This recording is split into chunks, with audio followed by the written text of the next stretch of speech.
Overcoming myths and objections. We only approve projects with very short, simple payback periods. This concept of projects having to have a simple payback period of less than 2 years, it's a ridiculous concept, but unfortunately it's also ubiquitous.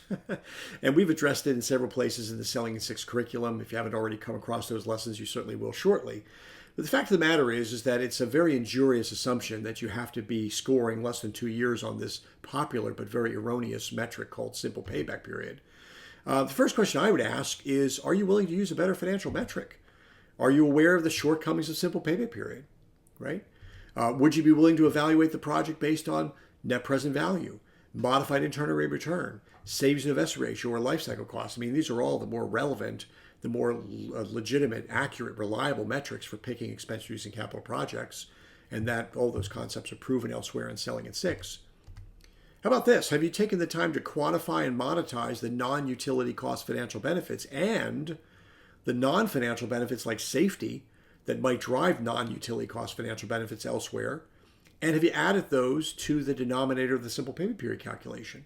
Because if you do that, what you'll find, at least what I found in my 2.5 decades in this industry, touching 3 billion square feet of decision making in the energy space in North America and beyond, is that the minute you quantify and monetize non-utility cost financial benefits and you put them in the denominator, the payback becomes sub 1 year. In fact, I've seen paybacks come down to days.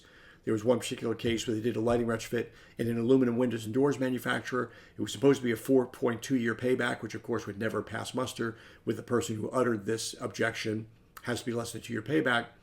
They wound up doing the retrofit anyway, probably against the CFO's better judgment, but the place was so worn, they figured, let's just put new lighting in. The enterprising shop foreman noticed in the wake of energizing the new lights that the scrap rate for aluminum went down by 25%. And when he took the 25% reduced scrap rate and monetized it and put in the denominator of the simple payback period calculation for the lighting retrofit itself, he found out that the payback was no longer 4.2 years, it was 39 days. Holy cow. And see, that's not unusual. It sounds surprising, but the fact of the matter is if you do that quantification monetization the right way, using segment-specific drivers and connecting the bells and whistles the way they should be connected, maybe that's a mixed metaphor, connecting the dots is what I meant to say, and a segment-specific basis, you will be able to come up with some pretty astounding, very short, simple payback periods. Now, of course, if it's an income-producing property, the game is even more interesting. For one thing, have you considered using CapEx cost recovery, in which case the simple payback period matters a little less, since you're really going to be repurposing the tenant's currently wasted utility spend to fund improvements to your building. So you may be out of pocket for the money a little bit until you're waiting for them to pay you back through savings, but ultimately it's not your investment at all, it's theirs. And by the way, did you realize that if your CapEx cost recovery language allows it, you could actually earn a carrying cost that is many times what you are currently earning on your non-deployed capital? How would this work? I kind of mentioned this a little earlier in the lessons. First of all, let's imagine that you're a landlord. You've got $1 million in working capital in the bank.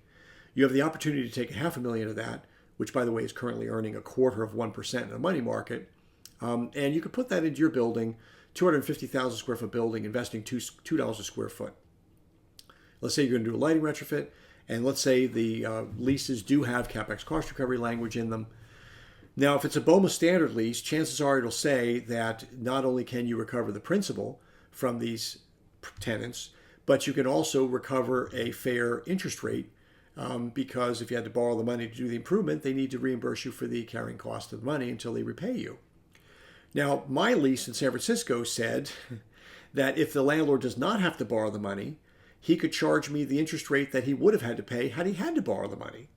So going back to our little example, the $1 million of working capital, and you decide to take $500,000 of it out and put it into work to your building in your building, you're making 1/4% in the bank.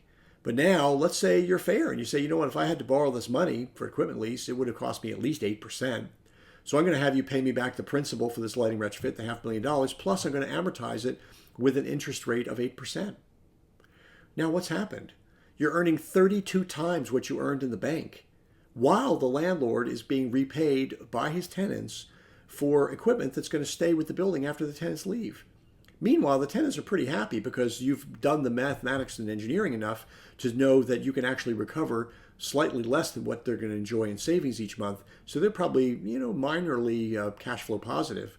Meanwhile, they're enjoying the benefits of the comfort and convenience and better lighting quality of the new lighting system, which makes them more productive, which makes them more able to pay their rent, which makes them more interested in renewing their lease, which makes the spaces more modern looking when potential tenants come in to backfill those tenants, which actually saves you from an expense of having to redeploy capital to upgrade those spaces when the tenants turn over, because the new lighting retrofit will likely have been a requirement of any new lease anyway, and you would have had to pay for it out of your own pocket as part of a tenant work letter to get the new tenant induced to sign a lease. So it's a win-win-win-win-win. The old tenant benefits, the new tenant benefits, you benefit. It's a great thing. So CapEx cost recovery is your best friend in income property, okay?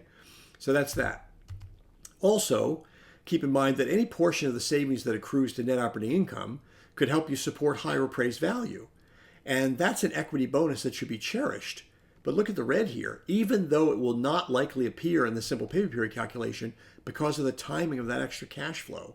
Let's take a look at this. Let's go back to that example. I invested $500,000, and let's say it's a 4-year payback. I'm getting $125,000 a year back.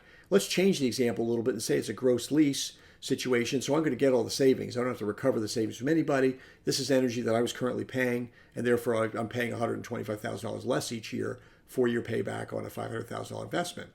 Well, when I go to sell the building, that $125,000 shows up as incrementally higher net operating income. And the appraiser looks at that and says, this is interesting. $125,000 divided by a 10% cap rate. Let's assume the cap rate's unchanged. Boom. Now all of a sudden the building's worth $1,250,000 more. But the funny thing about it is, because that appraised value increase, which you'll see when you either sell the building or appraise it for refinance, because that increase doesn't occur in the first year, it won't show up in the simple payback period calculation. If you did put that in the simple payback period calculation, you'd now be offsetting the first year's first cost, which I said was $500,000, with not only the first year's utility savings of $125,000, but now you'd actually be adding another $1.25 million in appraised value advantage to that. And you can easily see how the simple payback period would get to be sub 1 year very quickly. Okay, so think about that as well.